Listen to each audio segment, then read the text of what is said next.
Alright, so this is something that's been on my mind for a while, and honestly, this seems like the best time to talk about it. So, Roblox right now is in a really messy spot, and I'm not here to sugarcoat anything. Some of your favorite games, the ones we grew up grinding, like Ninja Legends, Legends of Speed, stuff like that. Yeah, some of them are getting sold off, not cared for anymore, not getting any updates, and it's the players, which is us. We are the ones left paying the price because what are we gonna do? We can't make games. We can only play the games. So yeah, this is quite a huge topic, and Roblox is in chaos right now because of all the allegations, the lawsuits, and stuff like that.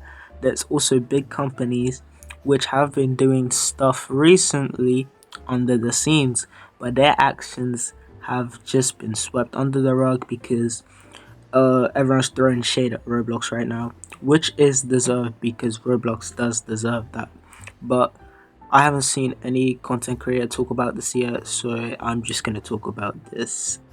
But before we dive right into this, if you actually care about Roblox's well-being and you don't want Roblox to become a big cash grab, uh, I'd appreciate it if you can hit that subscribe button because I'm gonna keep calling this stuff out.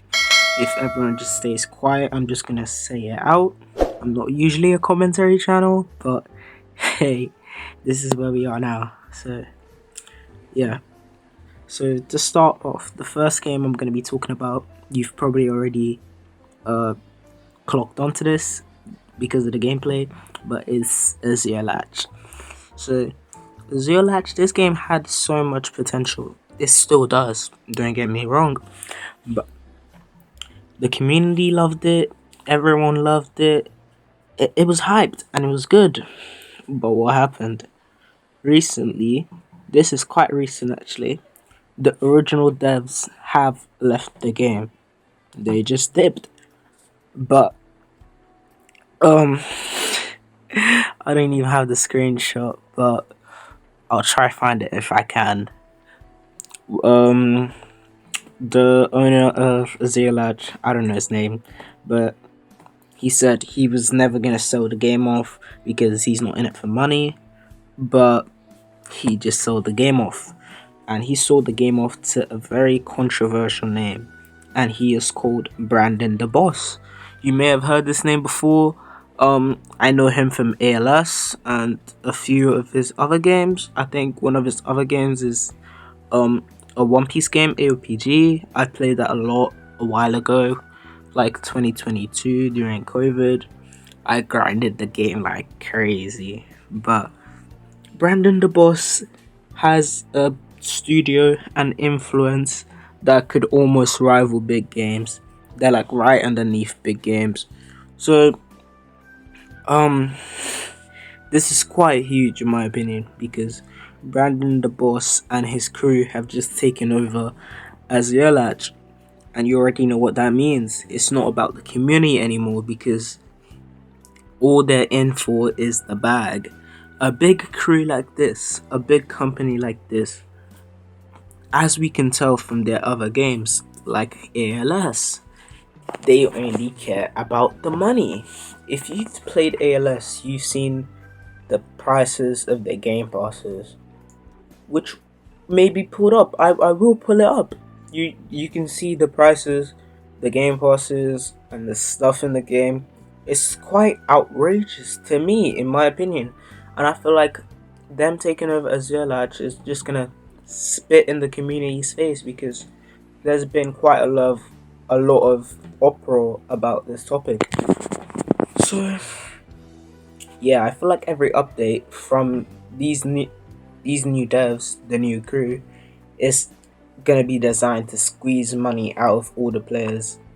And I feel like the players who've been in this game since day one, who believed in this game and its longevity, I feel like they're all just stabbed in the back because they believed the owner was never gonna sell the game. He was gonna keep updating the game because the game had cool mechanics. It was a pretty nice, cool game. I actually played the game a few times. It was pretty nice. But yeah, look where we are now, and I feel like it's really sad to see. And if you're feeling the same frustration, you already know. Subscribing here keeps the conversation alive. Because clearly Roblox is not gonna keep its game alive if they keep going down this path. So like, yeah, if you're enjoying the video so far, don't forget to click that subscribe button because it means a lot to me. And yeah, let's move on to the next game I'm gonna talk about. So the next game I'm gonna talk about is Goalbound. Goalbound was another upcoming Blue Lock game. Very hyped, very hyped. It's been in development for quite a while, and it actually dropped. And its release was quite underwhelming in my opinion because they changed a lot of stuff, and it looked quite, in my opinion, this is all just my opinion, but it looked quite horrid in my opinion compared to the sneaks we saw and everything we were promised, because a lot of things got reworked, the mechanics were changed and stuff like that. So Azalea was my apologies. I mean Goalbound. Goalbound Goalbound was another game that we believe the devs had passion for and creativity for, but it's been sort of to this is quite recent as well. This is what I'm talking about. Roblox is quite literally in chaos right now because no one is knowing of any of these affairs because everyone's focused on David Bazuki and what Roblox themselves are doing, and no one is even seeing all these other deals and stuff happening. So yes, big games do big games did buy Goalbound. So yeah, Goalbound hasn't even been out for a while, but the game was in a rapid decline, and I think they weren't hitting enough players as they expected, and they saw a chance and they sold the game. So yeah, so you know what happens when these studios come in, they buy the rights to the game, suddenly everything changes, slow updates, creativity dies, and everything is just pay to win, cash grab. So these studios, they don't care about the players, the ones grinding it for hours, the ones sitting in AFK world, because most of these games that have AFK world, you don't get any good loot from that, you don't get any good drops. It's just giving them premium payouts if I'm being honest. So yeah, that's just my take on this. It could be a hot take, it could be a cold take. If you agree, leave a comment. But yeah, moving on to the last game I'm gonna talk about. I'm trying not to stretch this video at all because this is a serious topic. I'm not even getting paid from this. This is just my opinion. So Blue Lock Rivals will be the last game I will be talking about in this video. So now let's look at Blue Lock Rivals. On the surface, it's doing good. It's doing better than Goalbound and Azalea, if we're being honest. Statistics can back that up. But the updates are dropping, the game's alive. But you could already see the pattern because Blue Lock Rivals is another game that was bought by Dubik Studios. This has been talked about before because this happened quite a while ago, but even though this game got bought by Dubik Studios, it's still been running pretty decent.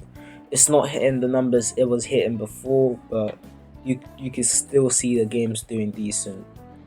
But since Dubik Studios did buy the game, more microtransactions started coming in, more pressure to pay if you want to keep winning, if you want to get the new style, if you want to be up to date, if you don't want to be behind, you have to spend some cash. So it's like these studios are in competition, not to make the best Blue Lock game out there, but they're trying to see who can milk the most money out of their players, to see who has the most loyal fan base, who has the most try hard down bad players, is what I can see in these games. That's the pattern they're going down. If you've played Blue Lock Rivals as of recent, or any of these games as of recent, you can buy slots, you can buy styles. So what they tend to do is make you buy all the slots, and as you buy a slot and you buy a first slot, it's like 200, the second slot is going to be like 300, and it just keeps increasing and increasing and increasing. So the more slots you get, the more expensive it becomes, and so on and so forth. So I feel like that's really a bad thing to do, and especially if you have like a world class or a master class like Loki. Even though, in my opinion, Loki is not as good as he was before, he's still a masterclass style. And having only 6 slots is not something you'd want to have. You'd want to have more slots to prioritize all the good things you have. So you're gonna keep spinning, buying lucky spins, buying this, buying that. The cycle continues. But yeah, I just want to say that's really bad, and I don't know if I'm just overreacting because I'm trying not to yap here, but this is quite a huge problem, and I think it needs like enough time and depth. If I can remake this video or make another video on this topic, I will in the future.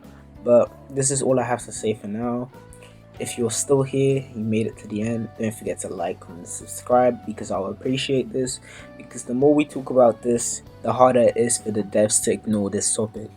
So if you subscribe, you can push out the video to more people, and I appreciate you guys for making it this far. So bottom line, Roblox as a platform, it was built on passion, but as of recent, it's been going downhill. So yeah, I'm not saying every dev is guilty of this fact, but it's something that I've been seeing as of late. So yeah, thank you so much for making it this far. I'm sorry I dragged on the video this long, but thank you so much for making it this far. Don't forget to like, comment, subscribe. See you guys in the next video. Goodbye. That's it for me.